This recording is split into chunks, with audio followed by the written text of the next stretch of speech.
Hi there everyone, and yet another ASP video. In this video I'm going to run through the switch assignments for ASP using the Taranis radio. Finally got around to getting the model file done up for that, and that is available on the forum. Okie dokie. I have, well, a Taranis here, of course, using the X8R receiver and just basic thing, and the ASP model file loaded up. I'm going to turn it on and run through all the switch assignments for you. Okay, so let's do that. I've got it running in IR mode, so it'll take a while to fire up. Okay, there we go. She's ready to go. You can see the flashing headlight here. Now it's going to be a bit of a difficult because, as you know, when you bring these radios in close to the receiver, I might just drop the receiver off the edge here. They can cause a little bit of interference. Anyway, to turn ASP on, I have channel 5 assigned to these two switches here. Okay, 100% going on the what's that one? I don't know the switch names, but this long one. Up is 100%. Down is minus 100%. The SG switch here, I think that is. Up is plus 50% and down is minus 50%.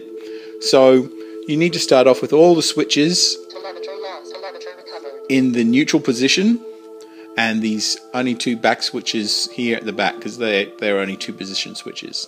So to turn on, let's simply push this up and down. And as you can see, old ASP will turn on. Okay, that is of course using engine start number 1. We could have used engine start number 2, 3 and 4. That's going to be annoying each time I bring the radio across, isn't it? Okay, so that's channel 5. Once it's in operation here, of course these revert to different controls. So you'll have headlight control here on down. So as you can see, our headlight is now off. Turn our headlight back on again. Headlight off. Okay, we've got our auxiliary light, which is on this switch here. Down. On and off. And we haven't got our smoke unit attached, but that would be smoke unit on and off up there on this switch. To shut the engine down and just have the tank running, but with the engine off, it's just a quick switch up, and it goes into engine off mode, but of course all the functions are working. Okay, that's the turret in manual rotation. And to turn the engine back on again, of course you flick that switch up briefly. So these two switches are assigned to all of the channel 5 functions.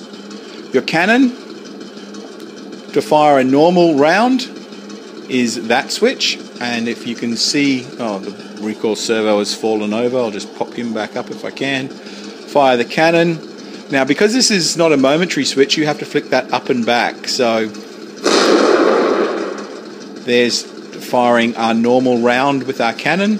To fire the Tamiya 2-shot kill code, you use this switch, and again that's forward as well.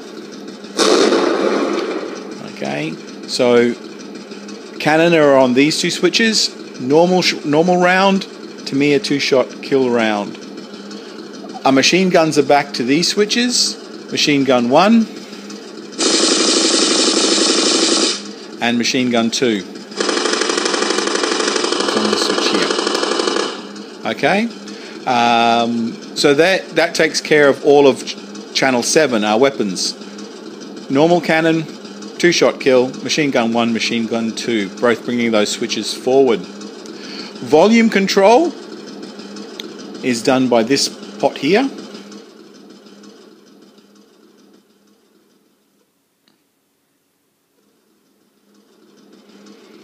Okay.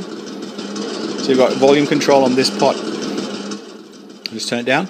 Now, of course, you have, normal throttle. Well, this on my radio, I run with throttle on the right. So you have your throttle and steering, of course, on this stick, and then your turret rotation and gun elevation on this gimbal. Okay, that takes care of channels 1 and 2, channels 3 and 4. The other thing we have, okay, yes, are our sound switches, and I've assigned them all to these 2 units here. Okay, so we have a few spare switches. This switch is completely spare. The forward position on this switch and the forward position on this switch, they are both completely spare, as well as the sliders. So they're all unassigned, so you can assign them to anything you want. Now, to trigger the 4 user sound switches, actually I'll just put that over there. Okay, to trigger the 4 sounds, what we need to do is we can rotate this knob. Okay, rotating this knob fully clockwise this way will trigger 2 sounds, one by going up. Okay, and down will trigger the next sound. Okay, it's another music track which is a bit soft. I don't know if you can even hear that. We might stop it and see if we can trigger another one. There we go. Okay, so that triggers those 2 music tracks. Rotate this knob fully over this way. Up will, I think this does the rev sound. Okay, and down will trigger, I think I've got it set to maybe some explosion sounds.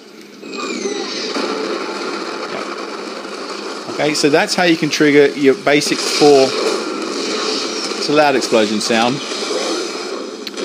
your 4 user sounds. And of course they have random, well, you can have more than 4 sounds because they can be triggered one of 4 random spots.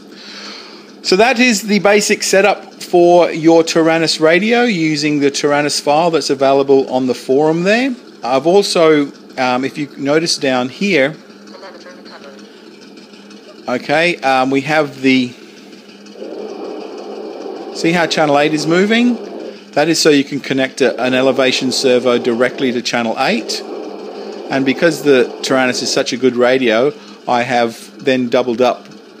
In case you've got a more than an 8-channel system, you can have a turret rotation servo connected on channel 9. So you'll watch this one move as we move the turret.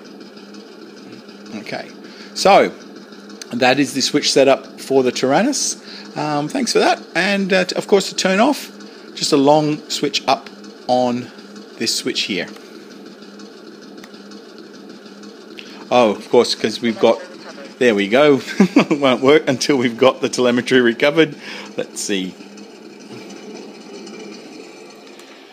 There we go. So that's a good reminder too of how to keep your radio well and truly away from your receiver when you're doing any testing there.